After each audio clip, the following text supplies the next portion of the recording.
A ray of hope yesterday for the U.S. Open as New York Governor Andrew Cuomo made a statement that included this quote: New York State is ready and willing to partner with major sports teams that are interested in playing games safely without fans. Didn't specifically mention the U.S. Open, but Chanda, does this give you a little more hope that maybe the U.S. Open is likely to happen in New York? Yeah, this is a good sign. There's been a lot of uncertainty whether the tournament would take place, whether it would take place without fans. So this leaves the door open for that, especially as the tournament has begun being converted back, areas being converted back to a tennis venue from being a temporary hospital.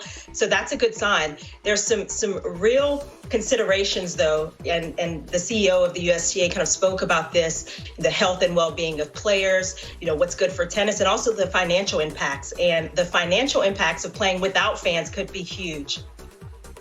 And $150 million would be potentially the loss without fans, without concessions and things that are sold on the grounds. But if you are able to have this tournament, it would be a huge boost for players as well as the tennis community. So this is definitely a step in the right direction.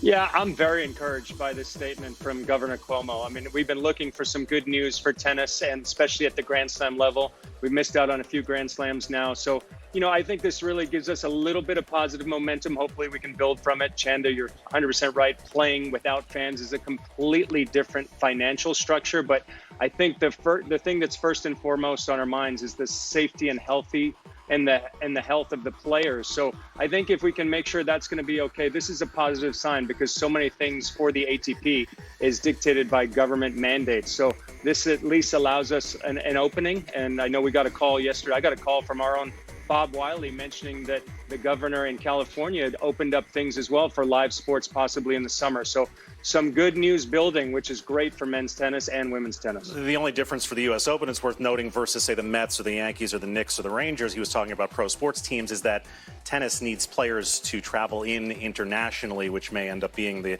final obstacle to getting tennis back on track.